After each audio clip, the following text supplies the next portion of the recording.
oramos em nome de Jesus, amém? Você pode aplaudir ao Senhor?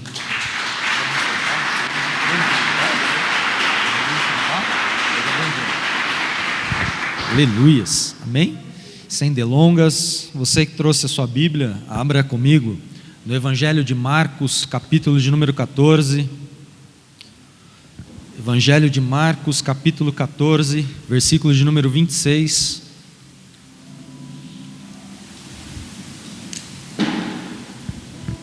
E conforme você for encontrando, comece a glorificar, a exaltar e a engrandecer ao nome do Senhor.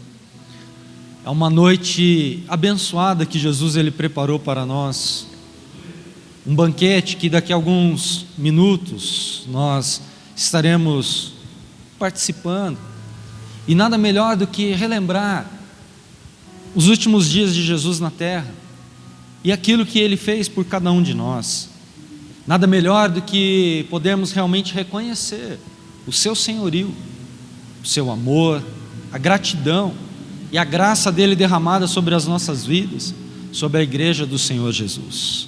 Marcos capítulo 14, versículo 26 a seguir, está escrito assim a palavra do Senhor: Tendo cantado um hino, saíram para o Monte das Oliveiras. Disse-lhes Jesus: Todos vós, esta noite, vos escandalizareis, pois está escrito: ferirei o pastor, e as ovelhas se dispersarão. Mas depois que eu tiver ressurgido, irei adiante de vós para a Galiléia. Declarou Pedro: ainda que todos se escandalizem, nunca, porém eu. Respondeu-lhe Jesus: em verdade te digo, hoje, esta noite, antes que o galo cante 2 vezes, 3 vezes me negarás. Mas Pedro insistia com mais veemência: ainda que me seja necessário morrer contigo, de modo nenhum te negarei. Da mesma maneira disseram todos. Foram a um lugar chamado Getsêmani, e Jesus disse aos seus discípulos: assentai-vos aqui enquanto eu oro. Ele tomou consigo a Pedro, Tiago e a João, e começou a ter pavor e a angustiar-se, e lhes disse: a minha alma está profundamente triste até a morte. Ficai aqui e vigiai. Tendo ido um pouco mais adiante, prostrou-se em terra e orava para que, se possível, fosse passada aquela hora.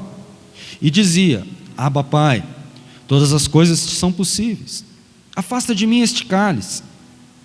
Todavia, não seja o que eu quero, mas sim o que tu queres. Então voltou aos seus discípulos e os encontrou outra vez dormindo. E disse a Pedro: Simão, tu dormes? Não pudestes vigiar nem 1 hora? Vigiai e orai, para que não entreis em tentação. O espírito na verdade está pronto, mas a carne é fraca. Foi outra vez e orou, dizendo as mesmas palavras. E voltando, achou-os outra vez dormindo, porque os seus olhos estavam pesados, e não sabiam o que lhe responder. Voltando-lhe pela 3ª vez, disse: dormis e descansais ainda? Basta, é chegada a hora. O Filho do Homem vai ser entregue nas mãos dos pecadores. Levantai-vos e vamos. Eis aí o traidor. Oremos. Senhor Deus e eterno Pai, esta noite, uma vez mais, eu peço a Ti a Tua graça, a Tua misericórdia e o Teu infinito amor. Que o Senhor possa, Senhor Jesus, direcionar essa palavra aos nossos corações de uma forma veemente, para que possamos realmente, Senhor Jesus, entender o verdadeiro propósito e o plano ao qual o Senhor estabeleceu na cruz do Calvário, para trazer a verdadeira salvação e a libertação, Pai, à nossa mente, ao nosso coração. E que possamos, Senhor Jesus, ter a nossa mente esta noite levada cativa ao senhorio de Cristo. Sê conosco, nos abençoe e Te daremos sempre a honra, a glória, o louvor e a adoração a qual o Senhor merece, pois assim nós oramos em nome de Jesus. Tome o seu assento glorificando ao Senhor, amém?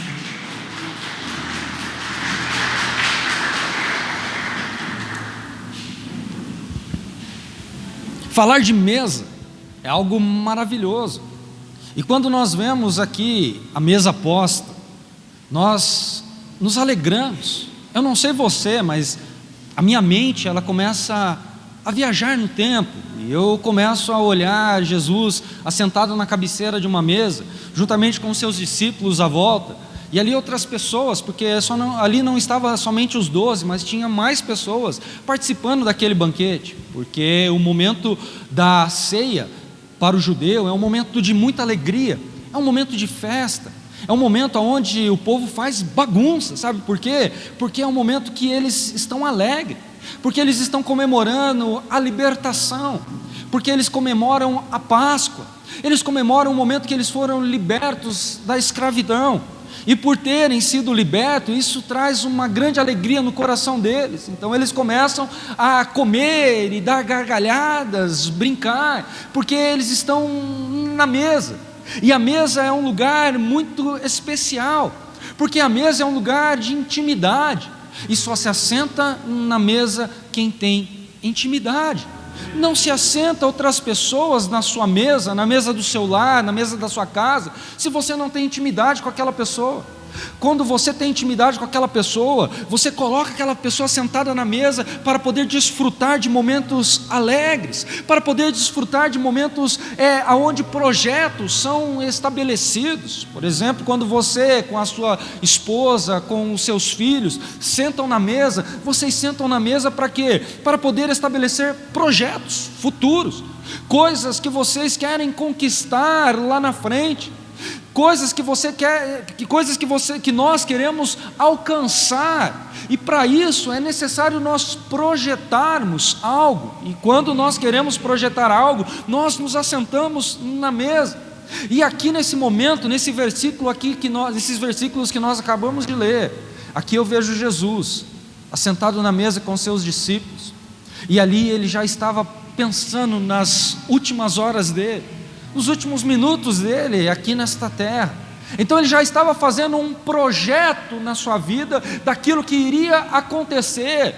Todos nós sabemos que Jesus ele chega e ele fala que um dos seus discípulos iria fazer o quê? Iria ser o traidor, iria pegar um pão. Lá no versículo de número 18, se eu não estiver errado, vai dizer que Jesus fala assim: quando estavam reclinados à mesa a comer, disse Jesus: em verdade vos digo que um de vós que comer comigo há de me trair.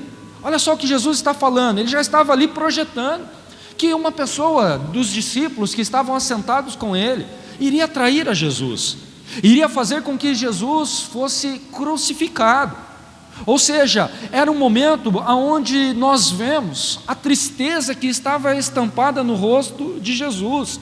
É legal, é maravilhoso nós falarmos das proezas de nosso Senhor Jesus, é maravilhoso nós pegarmos a Bíblia Sagrada e ver os profetas operando milagres, é maravilhoso nós conversarmos e falarmos de Jesus andando sobre as águas, é lindo nós falarmos de Jesus no monte, ali falando das bem-aventuranças para o povo, e quando o povo começou a ter fome, Jesus falar para aquele povo: eu não posso dispensar vocês da maneira que vocês estão, é necessário que eu alimente vocês. Então ele pega um rapazinho que tinha apenas 5 pães e 2 peixinhos, e trazem a ele aquilo, e ele começa a operar o milagre, e ele ensina os discípulos a fazer também milagres, para poder saciar o quê? A fome daquele povo. É lindo, é maravilhoso, é apoteótico falar dos milagres de Jesus. É maravilhoso quando nós olhamos para a Bíblia Sagrada e vemos Jesus, ele atravessar um cortejo fúnebre, colocar a mão numa criança que estava morta e dizer para aquela criança: ressuscita.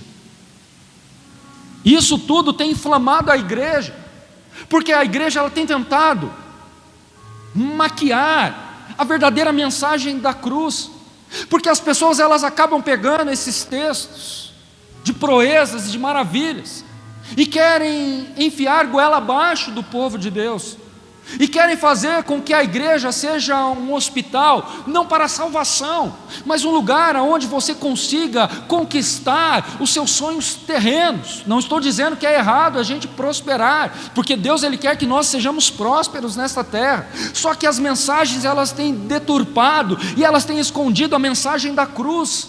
E por isso nós precisamos entender que quando um ego ele é massageado, nós não temos transformação. Mas quando eu sou confrontado por aquilo que Jesus, Ele estabelece sobre a minha vida, eu começo a ter crescimento espiritual, e eu entendo que eu necessito de Jesus para que eu venha a ser salvo, para que eu venha a ser liberto, porque se eu não pensar desta maneira, eu vou viver a minha vida conforme a minha vontade, conforme o meu querer, e vou deixar apenas o meu ego inflar, e quanto mais inflado o meu ego está, mais perigoso fico, porque eu vou ter uma queda que vai me machucar, eu vou ter uma queda que vai realmente fazer com que eu não venha viver o milagre que Deus Ele tem estabelecido. Agora começa as conversas dos discípulos na mesa, naquele momento quando Jesus Ele fala: um de vocês será o traidor. Eu penso que aqueles discípulos, eles começam a conversar um com o outro, eu não. O outro fala: eu também não serei. Só que Jesus Ele falou que aquele que pegar do pão que eu der, esse vai sofrer danos, porque os outros todos ouviram. O que você faria se você estivesse na mesa e você visse Judas levantar para poder comer do pão que Jesus estava oferecendo para ele? Você já ia ver, você já ia falar: eis aí o traidor, esse aí é o traidor. O que você faria naquele momento? Você deixaria o traidor sair? Você deixaria Judas estabelecer o propósito que ele queria no seu coração? Eu creio que não. Eu creio que você, talvez assim como os discípulos, naquele momento quando eles tiveram aquela visão de Judas se levantando e indo pegar do pão que Jesus havia falado, que aquele que pegasse do pão para comer comigo, esse seria o traidor. Eu penso que todos eles já se levantaram, se posicionaram para querer matar Judas, para destruir Judas. Só que o Espírito Santo naquele momento, quando Jesus ele teve essa ação de falar para os discípulos, eu penso que o Espírito Santo apagou da memória daqueles homens que ali estavam as coisas que iriam acontecer, porque era necessário que Jesus passasse por todo esse sofrimento, era necessário que Jesus ele passasse por tudo isso. Só que é maravilhoso você vê que Jesus ele não arredou o pé do chamado e daquilo que estava estabelecido para ser vivido nele.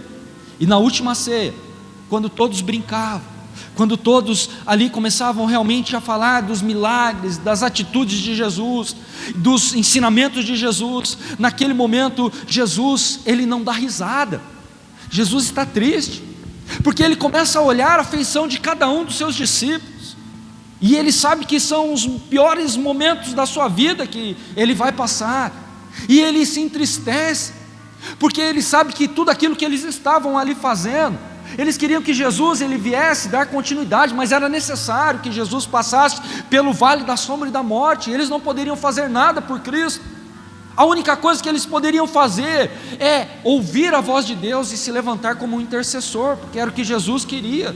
Nos textos que nós vimos um pouquinho mais para frente, nós vimos que Jesus ele chega para eles e pede o quê?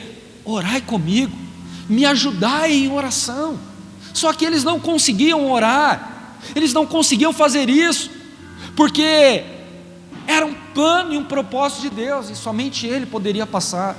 E aqui eu abro um parênteses: existem situações em nossas vidas que não tem ninguém que vai passar por você. Existem planos vividos por nós que não há outra pessoa que possa estender as mãos para te ajudar, para fazer você passar pelo vale de sombra e de morte.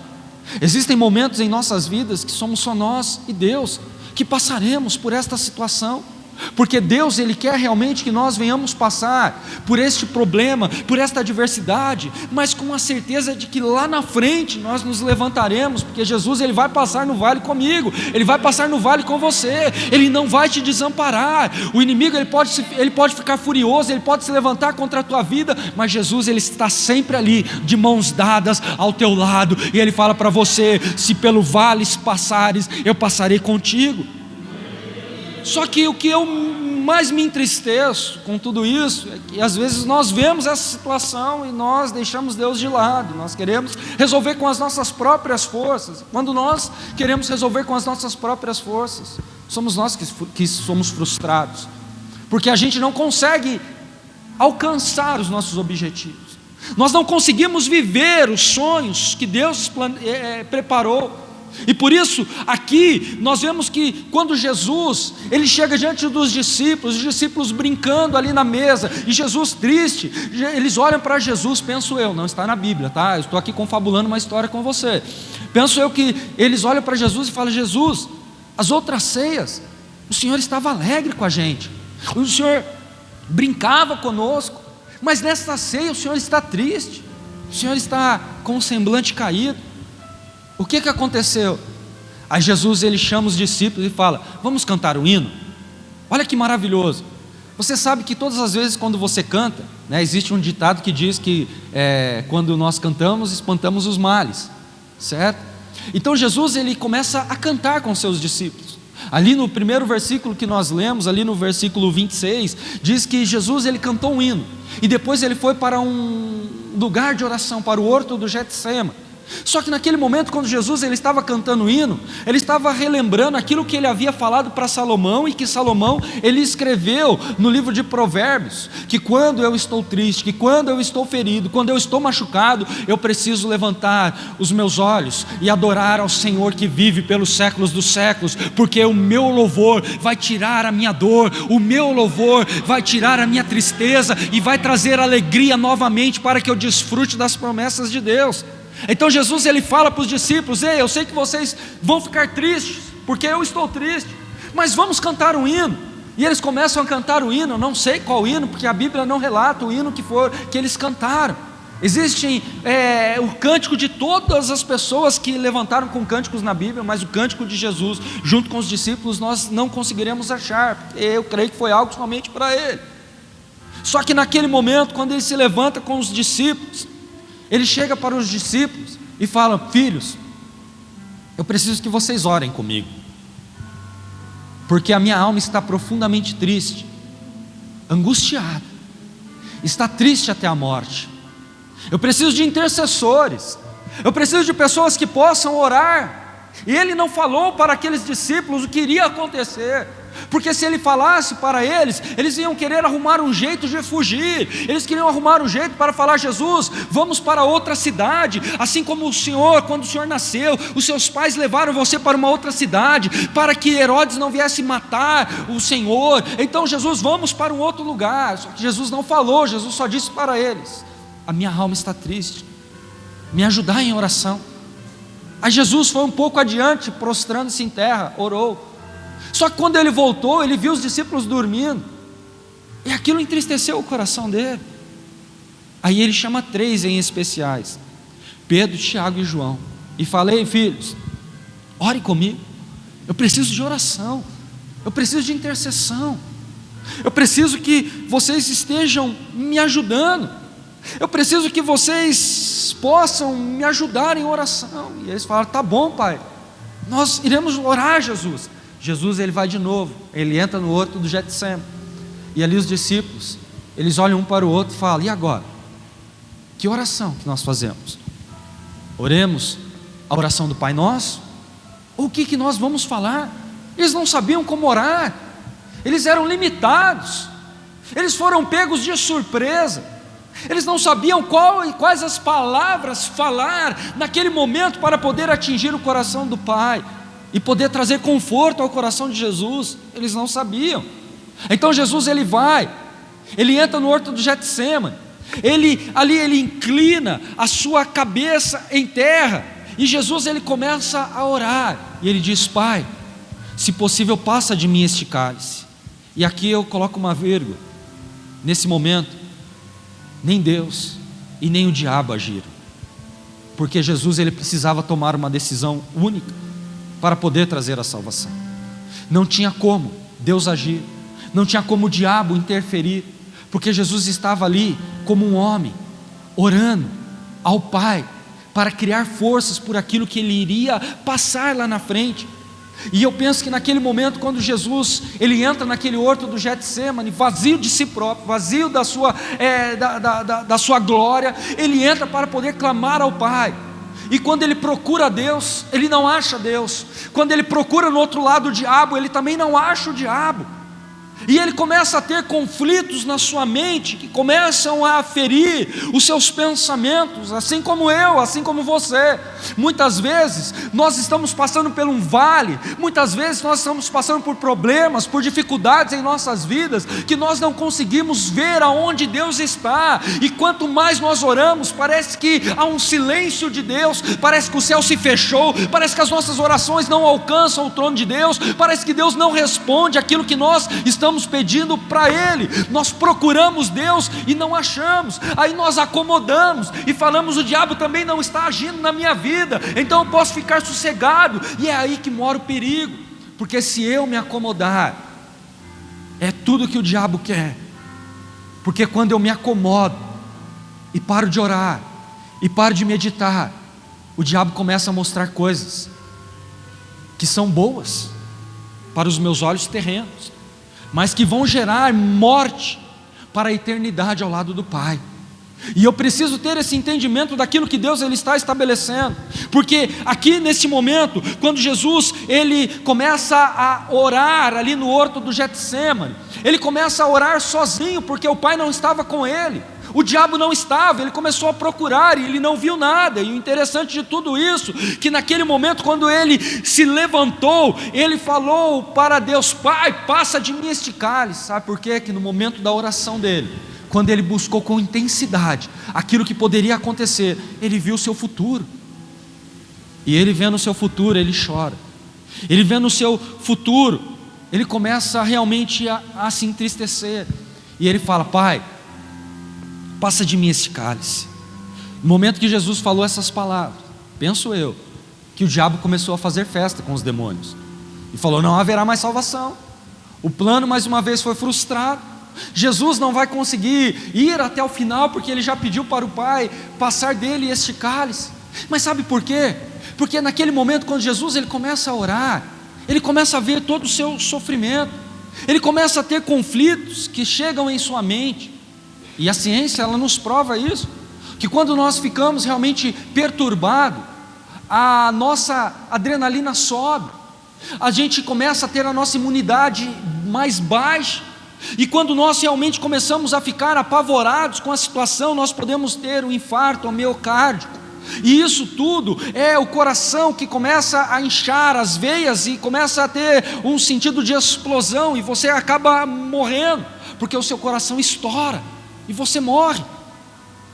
Só que os cientistas dizem que se você consegue passar por esse processo, as veias do seu cérebro começam a dilatar, e você começa a ver o seu cérebro formigar, e esse formigamento na sua cabeça pode estourar as veias, encher o seu cérebro de sangue, você vai ter um derrame cerebral, e você vai morrer por isso. Só que, passando esses dois estágios, os cientistas dizem que quando você suporta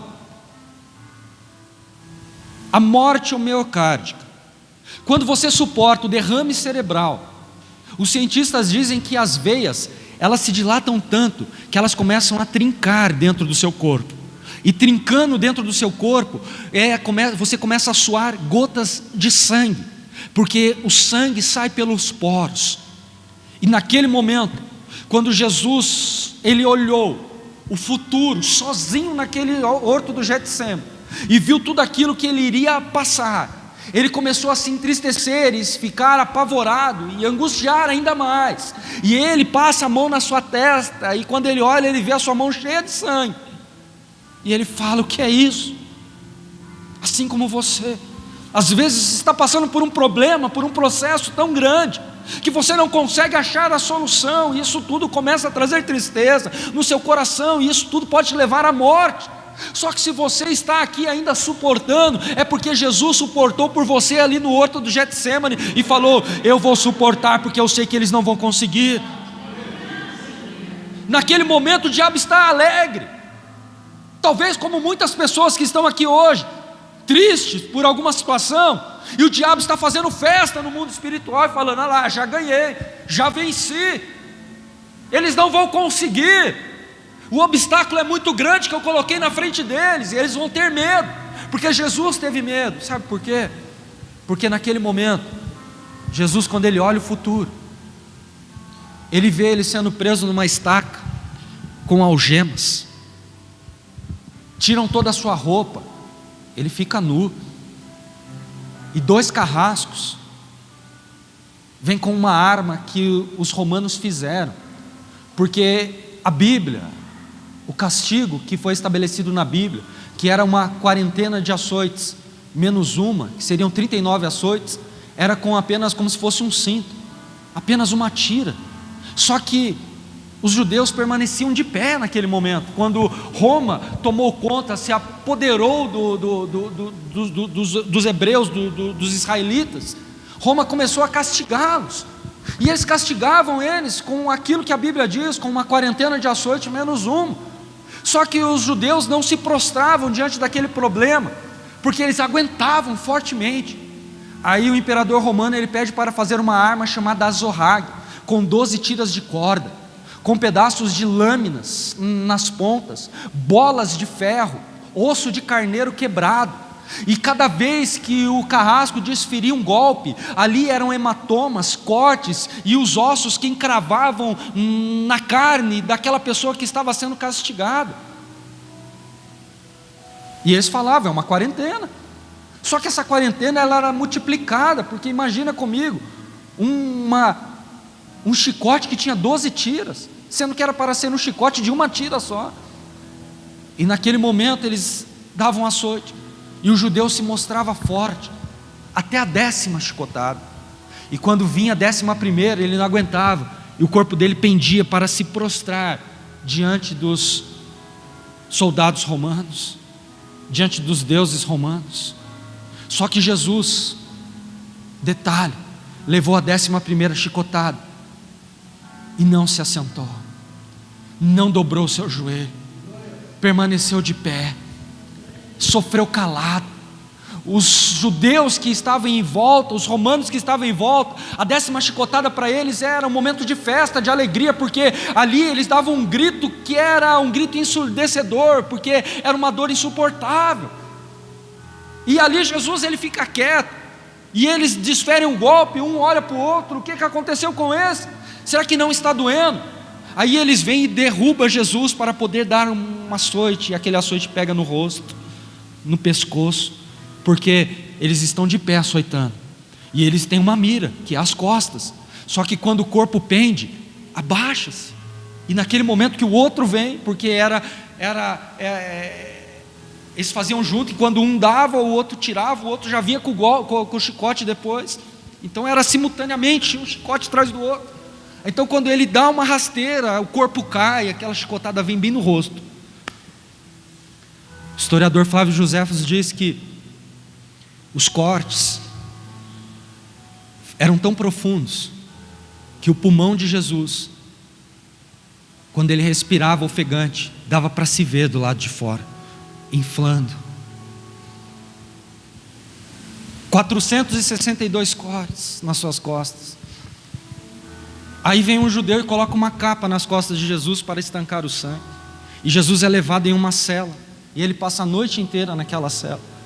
O sangue, ele absorve a capa gruda nos cortes, nas feridas, e pela manhã, quando tiram Jesus, eles puxam aquela capa, e 462 feridas de uma vez só começam a burlar sangue novamente. Aí ele começa a ver a coroa sendo colocada, porque eles disseram, você não é o rei? Então nós preparamos uma coroa com espinhos de 10 centímetros, que colocaram na cabeça de Jesus, pegaram um caniço do deserto e bateram na cabeça, aquela coroa entrou, furando a sua testa, a sua cabeça com aqueles cravos. Aí ele vê a sua mão sendo pregada no madeiro, na outra eles precisam amarrar o braço de Jesus, porque se eles fossem puxar, ia rasgar o braço dele, e não conseguiriam fazer a crucificação. Então eles amarram o braço de Jesus e puxam, para poder cravar o outro prego, porque a cruz era feita 5 dias antes da crucificação, porque era feita sob medida, e aquela cruz tinha sido feita para Barrabás, e não para Jesus, e Barrabás era muito maior que Jesus, seus braços eram maiores, então o furo que já estava preparado era para ele, não para Cristo. Então Jesus, ele começa a olhar que um dia ele iria passar pela Via Crucis, com aquela haste da cruz carregando, e as pessoas que estavam ali participando daquele momento, daquela festa de Páscoa, iriam ver ele passar, e ninguém iria poder fazer nada por ele, porque se tentassem ajudar Jesus, também morreriam por Roma, então não podiam fazer nada, estavam ali presos, limitados, não podiam ajudar aquele que ajudou a muitos, e tudo isso foi trazendo tristeza na mente de Cristo, e por isso Jesus falou: Pai, passa de mim este cálice. Mas a visão do futuro não foi somente a visão do tormento, não foi somente a visão daquilo que ele iria passar. Ele viu que depois de tudo isso, e depois dele se render, o espírito dele se render, ele viu você aqui esta noite, e ele falou: por causa dos meus filhos, Pai, todavia seja feita a tua vontade e não a minha vontade, porque naquele momento gerou no coração de Jesus uma força tão grande, que ele falou: os meus filhos estão ali me buscando, me adorando, clamando ao meu nome, eu não posso desistir agora, eu vou até o final. O diabo estava fazendo festa, o diabo já estava alegre, porque ele viu que Jesus iria parar, só que naquele momento, quando ele fala: todavia seja feita a tua vontade, o diabo murcha, Deus se coloca de pé no trono e fala: esse é o meu filho. Quando você passa por uma situação de dificuldade, e você começa a olhar que em sua volta só há problemas, que você não consegue enxergar o outro lado para cantar o hino da vitória, mas você fala para Jesus: Senhor, eu vou passar por isso, mas lá na frente eu vou erguer a minha bandeira, eu vou tripudiá-la, e eu vou dizer: eu venci, porque eu sirvo um Pai que está do meu lado. Jesus, ele fala: eu vou me colocar de pé a favor do meu filho, eu vou estender as minhas mãos, e eu vou ajudá-lo a passar por esse vale.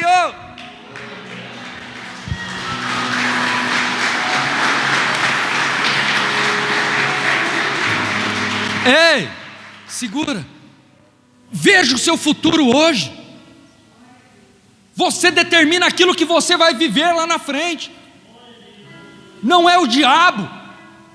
Jesus já te mostrou que você é fiel, então comece a enxergar, porque quando você enxerga o seu futuro, aquilo que você almeja, aquilo que você quer buscar, isso começa a gerar em você o que? Autoridade, isso começa a gerar em você coragem, e Deus, ele quer mudar a sua forma de pensar hoje, para que você consiga ir além daquilo que você imaginou um dia. Então deixa Deus entrar na tua mente, deixa a palavra te confrontar, mas não abaixa a guarda, lute, porque Jesus, quando ele está ali, e ele fala: Pai, seja feita a tua vontade, não a minha. Jesus, ele sai bravo do horto do Getsêmani, sabe por quê? Porque ele olha de novo, olha o que Jesus fala: filhos, a minha alma está profundamente triste até a morte. Versículo 32, vigiai e orai, porque eu preciso da oração de vocês. E Jesus, indo um pouco adiante, se prostrou em terra e disse: Pai, passa de mim este cálice, mas todavia seja o que tu queres, não a minha vontade. E voltando, viu-os outra vez dormindo, e disse: ainda dormis e repousais? Basta, eis que o traidor se aproxima, vamos, levante-se, não tem mais como vocês orar agora neste momento.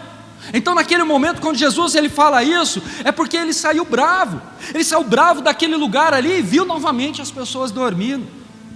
Aqui essa palavra vem de encontro a mim e a você, quando nós dormimos diante de qualquer situação, porque Jesus ele está às portas, voltando, e quando nós estamos dormindo, Jesus ele fica bravo, ele fala: eu morri na cruz, eu ressuscitei, eu passei por uma tormenta grande, eu passei por uma agonia muito grande naquele horto do Getsêmani, e o meu filho está dormindo na minha casa. Ah não, eu não acredito nisso. Ele fica furioso, porque quando ele saiu naquele momento, ele diz para os seus discípulos: ei, não tem mais nada o que vocês fazerem, o traidor se aproxima. E eles falam: mas quem é o traidor? Ele deve ter falado: não importa mais, o que importa é que eu preciso ser entregue.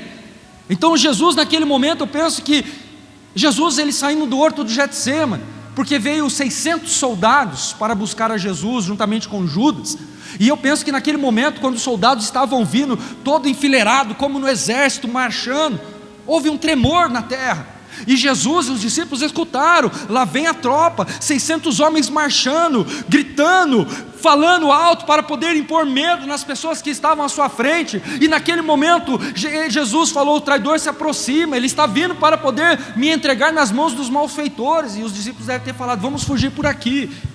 Jesus falou assim: não, eu não fujo.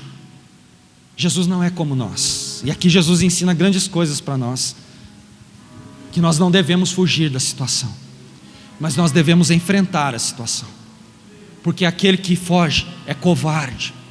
O que foge da situação não vive milagre, mas aquele que enfrenta desfruta da glória inacessível de Deus sobre a sua vida.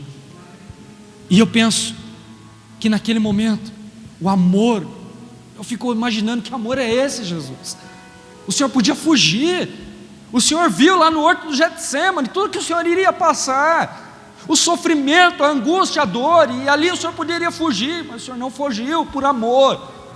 Por isso ele disse: Deus amou o mundo de tal maneira que deu seu Filho unigênito, para que todo aquele que nele crê não pereça, mas tenha vida eterna. E se você crê nele, a vida eterna é o que te aguarda para você viver as promessas do Pai. Aí chega lá Jesus, e Judas vem com um beijo, mostra, porque era o sinal. Ele falou: eu vou chegar, provavelmente os 11 estarão juntos, e aquele a qual eu beijar, esse é o rei dos judeus, esse é o que se diz Messias. Aí quando Judas beija Jesus, lá no capítulo 18 de João, vai dizer que Jesus, ele fala para Judas assim: amigo, por que fizestes isso? Olha só, Jesus está prestes a ser morto, prestes a passar por um problema gigantesco, e Jesus olha para Judas e fala: ei, amigo. Jesus não era hipócrita, Jesus realmente amava. Naquele momento, quando Jesus ele disse amigo, Jesus disse para Judas: Judas, não se mate, filho, já estava escrito que eu teria que passar por isso, era necessário que você me traísse, mas eu ainda quero te salvar, eu ainda quero te libertar. Judas, eu ainda quero que você tenha realmente planos e propósitos estabelecidos na sua vida. Não vai tirar a tua vida, não faça bobeira, eu te amo, você é meu amigo. E Jesus está falando para você esta noite: ei, por que você está passando por esse sofrimento e acha que Jesus não está vendo? Jesus está dizendo para mim e para você: eu estou no controle de toda a situação, eu não vou te desamparar. Nós precisamos fazer isso, nós precisamos realmente entender que Deus está no controle, que Deus não vai nos desamparar em momento nenhum. Só que Judas, por ter se decepcionado, ele perdeu a sua fé. Porque de todos os discípulos, se você fosse ver o clivo de cada um deles, você ia ver que somente Judas tinha capacidade de poder ali conduzir as finanças. Judas, ele era uma pessoa estudada, uma pessoa que tinha faculdades, e era o único que tinha realmente capacidade ali. Os outros eram tudo chucros, tudo homem que veio de pescaria, da roça, não sabiam nem ler, tinham coragem, eram audaciosos. Mas Judas, ele tinha cultura, ele tinha estudos. Então quando ele vê Jesus falando que ele era o rei dos reis, ele caiu na sua própria decepção e falou: eu vou entregar Jesus, e Jesus vai mostrar, vai se manifestar, e vai mostrar que ele realmente é o rei, e ele vai acabar com tudo, ele vai acabar com esse exército, porque ele é o rei.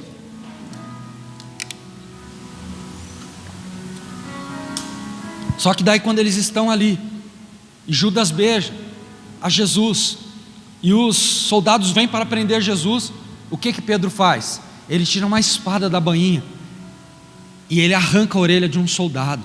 E não era qualquer soldado, era um soldado pretoriano, um soldado que tinha habilidades para matar. Você pensa que Pedro acertou a orelha, que Pedro quis acertar a orelha? Não, Pedro quis decepar o pescoço daquele soldado que foi pôr a mão em Jesus. Só que aquele soldado, pela sua habilidade, ele virou, e a espada acabou pegando na orelha, e decepou a orelha. Aí Jesus, ele chega para Pedro e fala: ei, guarda isso, porque eu não pedi para você fazer isso. Aí Jesus, ele desce no chão, pega a orelha e restitui o ministério de Malco. Porque Malco, era filho de sacerdote, e ele queria ser igual ao pai.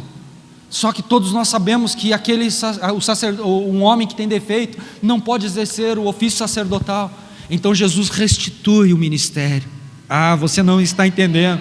Existem pessoas aqui que estão com o ministério parado, e Jesus está dizendo para você esta noite: eu estou restituindo o seu ministério, eu estou te colocando de pé novamente. As pessoas puderam chegar até você e falar: não vai vingar, não vai frutificar, não vai dar certo, mas o Senhor está dizendo para você: eu restituo hoje o seu ministério, se você se posicionar naquilo que eu estou estabelecendo para a sua vida. Aleluia! Basta você crer. Aí você pode perguntar para mim: por que Jesus então não tirou a espada de Pedro? Pedro andou com Jesus por 3 anos, e por que ele não tirou a espada de Pedro? Aí Pedro não teria feito aquilo naquele momento. Só que Jesus é tão maravilhoso que ele só repreendeu Pedro naquele exato momento, porque Jesus, ele não queria tirar a espada da cintura de Pedro, mas ele queria tirar a espada do coração de Pedro. E quantas pessoas estão com o coração desse jeito, que não se converteram ainda, que estão aprisionados nas coisas que o mundo oferece, que olham a situação e se dizem ser crente, e falam: eu sou crente, mas o meu sangue é sangue de italiano, meu sangue é europeu, meu sangue é sangue de baiano. Ei, sou furioso, mexeu comigo, bateu na minha cara, eu vou bater também. Ei, está errado, não é dessa maneira. O próprio Senhor Jesus, ele disse: se te baterem numa face, dê a outra. Se te pedirem para andar 1 milha, vá 2 milhas, porque às vezes 1 milha é pouco para você evangelizar e converter o coração daquela pessoa. Se te pedirem a tua capa, dê também a tua túnica. Ou seja, isso tudo traz mudança. E aquele momento, quando Jesus ele passa por tudo isso, ele começa a sentir tristeza no seu coração, porque ele sabia tudo que iria acontecer com ele, porque ele já teve a visão lá no outro do Getsemane.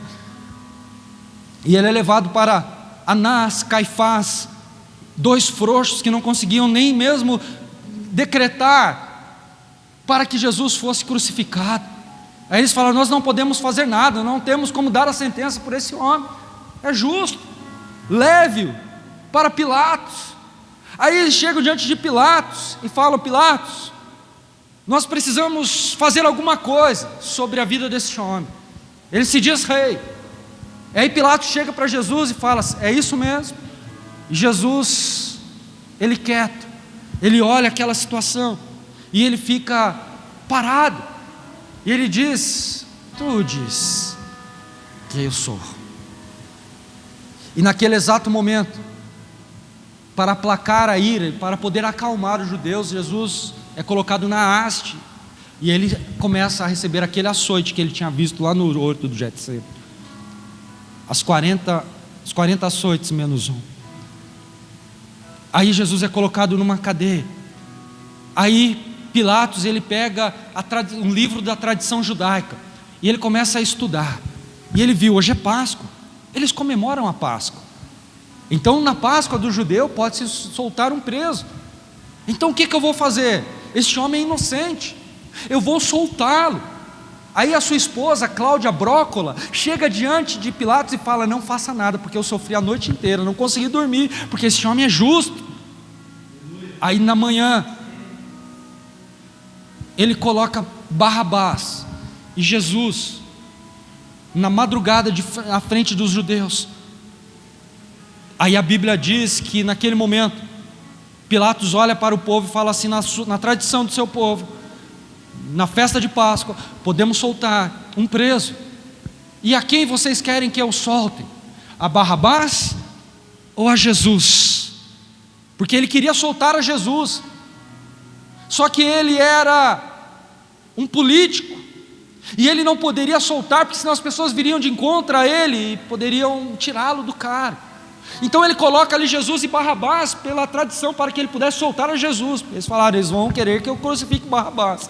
Só que alguns homens, e isso vem do passado, começam a manipular o povo, e os homens pagam por dinheiro gritam: queremos que crucifiquem a Jesus, o Nazareno. Barrabás, ele pega uma bacia, ele lava as mãos dele e fala: eu lavo as minhas mãos do sangue deste inocente. Aí eles falam que o sangue dele caia sobre nós e sobre a nossa geração. Por que você acha que Israel sofre até hoje? Guerras, perseguições, por causa daquilo que eles lançaram com a sua própria boca. Que o sangue de Cristo caia sobre a nossa vida e sobre as nossas gerações. Às vezes nós não sabemos as coisas que nós falamos, e quando nós falamos certas atitudes, somos nós que acabamos sofrendo. E naquele momento, quando Jesus ele é levado para ser crucificado e começa realmente a passar por um grande processo, só que ele não desiste, e ele começa a ver que realmente é necessário continuar. E sabe o que é mais triste? Que ele já tinha visto tudo, só que agora ele estava passando ao vivo e a cores todo o sofrimento. Aí chega o momento da Via Crucis. Ele está com a haste carregando nas suas costas, nos seus ombros, a haste da cruz. Aí chega um momento, algum soldado dá um açoite nele, ele não aguenta, ele cai, e ele não consegue se levantar, porque ele está fraco. Passou a noite inteira numa prisão fétida, gelada, úmida, ferido, machucado. De manhã arrancam arrancam a capa, as feridas começam a burlar sangue, ele está fraco, ele cai e não consegue ficar de pé. Aí a Bíblia diz que um dos soldados tirou a espada e apontou para Simão, o sirineu, um etíope que estava ali. E o que aquele etíope estava fazendo ali? Simão, o sirineu, ele é neto de Salomão, filho de uma das filhas da rainha de Sabá. E naquele momento, quando ele estava ali, todos nós sabemos que era o momento da Páscoa, e o judeu ele comemora a Páscoa, porque eles vêm de várias partes do mundo para Israel, e eles fazem essa peregrinação. E quando eles chegam ali no momento da Páscoa, eles chegam ali com as suas vestes toda branca, de cima embaixo, e esperando que o sumo sacerdote ele degole um cordeiro, uma ovelha, e aquele sangue caia no balde. Então ele pega um isopo e enfia uma esponja naquele balde de sangue, e ele, num local elevado, ele começa a aspergir o sangue sobre aqueles homens que estão com roupa branca. E se uma gota de sangue daquele cordeiro caísse na roupa daquele homem, os pecados dele e da família estavam perdoados. Vou parar de pregar, você não está entendendo o que Deus está dizendo para você. Jesus está dizendo para mim e para você naquele momento, porque Simão sirineu, ele estava preocupado, porque ele olhou aquela situação, ele olhou para Jesus todo ensanguentado, ele todo branquinho, com a roupa branquinha, ele falou: e agora? Eu vou abraçar esse homem e eles não vão deixar nem eu entrar na festa, não vou conseguir receber o sangue, e mesmo que eu receba, como que eu vou mostrar a gotinha do sangue do cordeiro, que os meus pecados foram perdoados? Não vai dar. Aí o soldado romano fala: ou você ajuda ou você morre. Aí ele vai e ajuda. Aí ele começa a olhar para o sol, ele fala: a festa já começou. Eu perdi o sangue do cordeiro nas minhas vestes. Eu perdi o sangue do cordeiro nas minhas vestes. Não vai dar.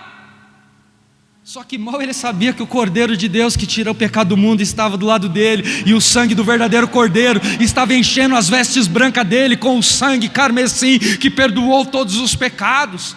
Aí depois, lá em Romanos, os seus filhos de Simão, o sirineu, Alexandre e Rufus, eles começam a pregar o evangelho, mostrando a capa do seu pai. Olha só, o meu pai abraçou o Messias, o Cordeiro que tirou o pecado do mundo. Está vendo essa capa aqui? Ó? Nós estamos livres para poder adorar ao Senhor, para poder fazer menção do nome dEle. Eles começaram a anunciar o evangelho verdadeiro, e as pessoas começaram realmente a ver a situação que era notória daquilo que ele havia feito.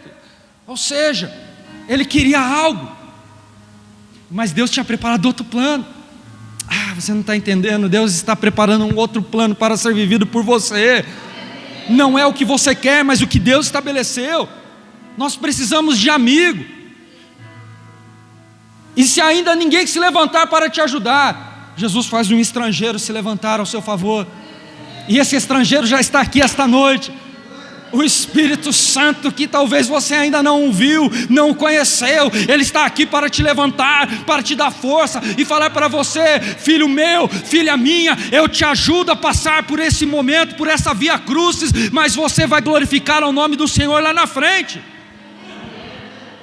Ei, amigo, amigo não te abraça, amigo não te julga nas madrugadas, amigo não te beija. Amigo, ele mostra o teu erro. Você pode estar lá com um bafo, cheirando cebola, ele fala: ó, você está com um bafo ruim. Você ri, né? Eu sei por que você ri. Quando eu comecei a namorar a pastora, aí um dia eu ia beijar ela e falava: nossa, mas está com um cheirinho ruim.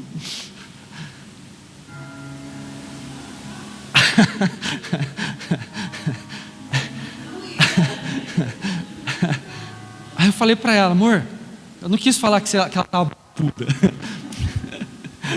mas eu falei para ela assim: amor, você toma água? Aí ela falou assim: por que você está falando isso? É porque quem não toma água tem um hálito meio ruim, então você tem que tomar bastante água, você está com um hálito um pouquinho ruim. Meu Deus, criei um trauma nela. Criei um trauma nela que ela, todo dia ela comprava, ela ia no açaí, ela comprava caixa de Trident. Aí um dia ela foi pregar na igreja, ela conta essa história melhor que eu, e ela falou que ela tinha um Trident, R$5 para comprar um Trident no outro dia. Falou assim: eu vou trabalhar, eu vou almoçar, ficar o dia todo fora, depois eu vou ver o meu namorado, então eu vou comprar um Trident para depois beijar ele e não falar que eu estou com bafo. Aí ela disse que Deus falou para ela assim: dá tudo que você tem, oferta tudo que você tem. Ela ofertou os R$5. Falou: Deus, mas e aí, Deus? Quando ele for me beijar, ele vai falar que eu estou bafuda de novo. Aí ela ofertou os R$5. Aí ela disse que no outro dia ela acordou atrasada. Daí ela saiu correndo, perdeu um ônibus, perdeu 2, o ônibus nunca chegava, e ela já estava meia hora atrasada. Aí ela falou que ela achou R$1 na rua, ela viu brilhando lá, se o sol bateu naquela moedinha lá de R$1 e brilhou para ela, como um diamante. Aí ela falou assim: não vou nem parar, eu vou pegar. Na hora que ela pegou, a moeda estava colada no asfalto, ela saiu capotando.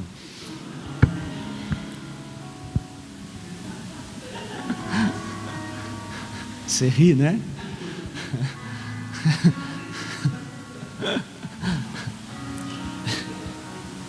Aí ela falou que depois, quando ela estava chegando perto, sentiu uma feira assim, ela viu R$50 rolando no chão.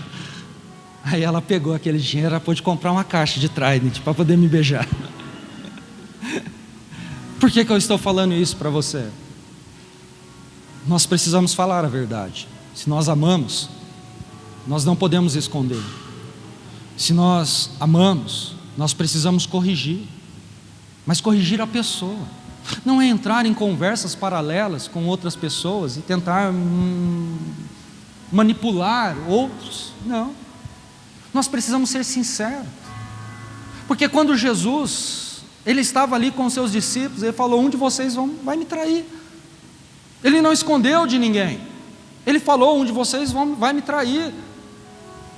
Ele sabia tudo que iria acontecer com ele. E todas as vezes Jesus repreendia. Porque quando Pedro falou: eu não vou te trair, Jesus falou: antes que o galo cante 2 vezes, 3 vezes, me trairás. Aí Pedro falou: não, eu não vou. Jesus falou para ele: apartai-vos de mim, Satanás. O próprio Senhor Jesus chamou Pedro de Satanás. Não Pedro, mas aquilo que estava influenciando ele. Sabe para quê? Para poder trazer correção. Só que daí depois Pedro negou a Jesus mesmo.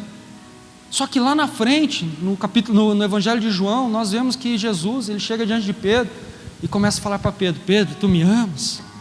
Pedro, tu me amas? Por 3 vezes ele fala para Pedro. Pedro o amava. Pedro abaixa seu semblante, se entristece e diz: tu sabes, Pai, que eu te amo.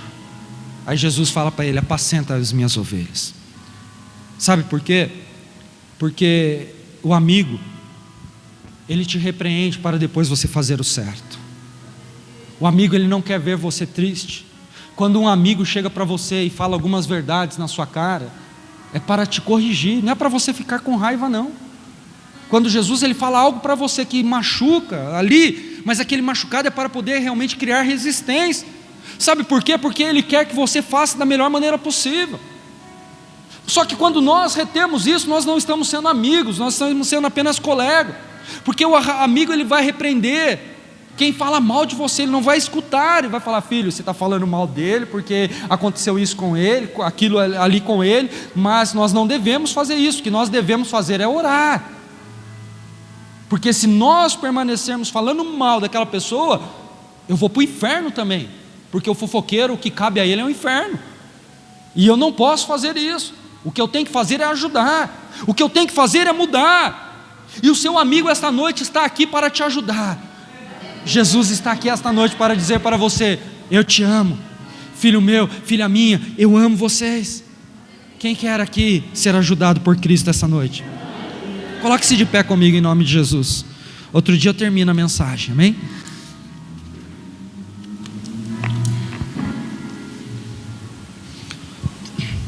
Jesus ele está te chamando para um propósito. Jesus ele está te chamando para você determinar aquilo que você precisa viver. Porque o amor dele é um amor incondicional. O amor de Deus é um amor ágape, um amor que se dá sem querer nada em troca. O amor de Deus é um amor completamente diferente, porque quando Ele viu você no erro, transvestido do pecado, Ele não nos rejeitou, mas Ele nos amou. Ele falou: os meus filhos estão passando por problemas, e por eles estarem passando por problemas, eu vou deixar a minha glória, eu vou lá e vou salvá-los. E esta noite, tudo que Jesus mais quer é que você possa entender que nada mais basta na sua vida a não ser a graça de Deus. Que você possa entender que existem princípios estabelecidos por Deus em sua vida, e que o plano de Deus ele não pode ser frustrado. O diabo ele quer te machucar, o diabo ele quer te ferir, o diabo quer fazer com que você venha paralisar os teus sonhos, o chamado, aquilo que Deus já preparou para ser vivido por você. Só que Deus fala: não se renda a essa situação, não se renda a este problema, seja ousado, seja ousada, busque-me de todo o teu coração, de todo o teu entendimento, e me acharás. Tudo que Deus ele quer é que você realmente se posicionar, e que esse ambiente seja uma atmosfera de verdadeiros adoradores que adorem ao Senhor em espírito e em verdade. Deus está te chamando para perto, não para você ficar longe. Deus está te chamando para você se aproximar dele e poder gerar forças em você, para que você venha vencer todo o mal que tem tentado te afligir, porque o amor dele é diferenciado. Ele te amou primeiro, pastor. Como assim?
se posicione e diga: Senhor, eu pequei, eu errei, eu falhei, mas eu me prostro diante da sua presença. E lhe peço perdão pelos meus erros, lhe peço perdão pelas minhas falhas.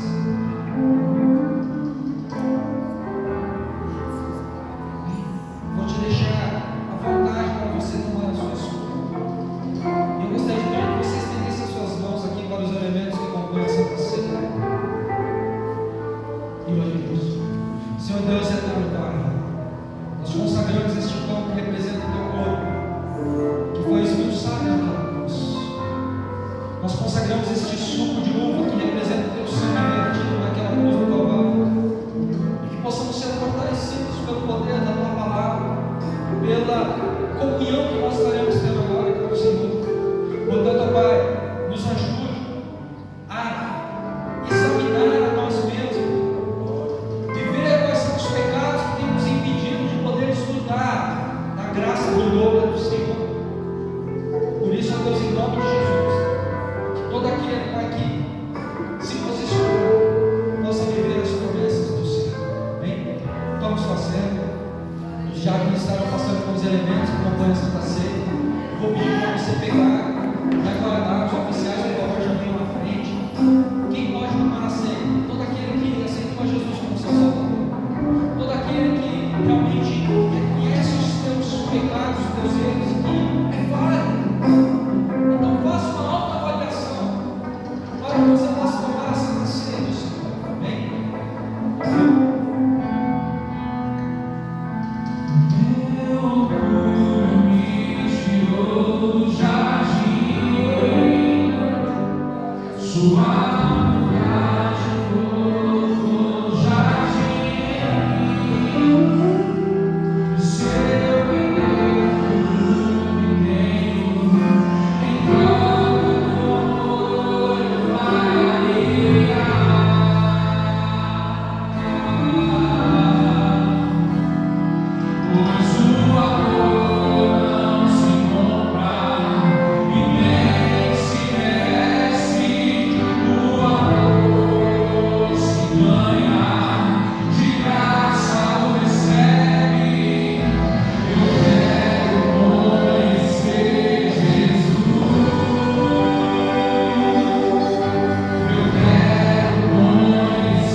Eu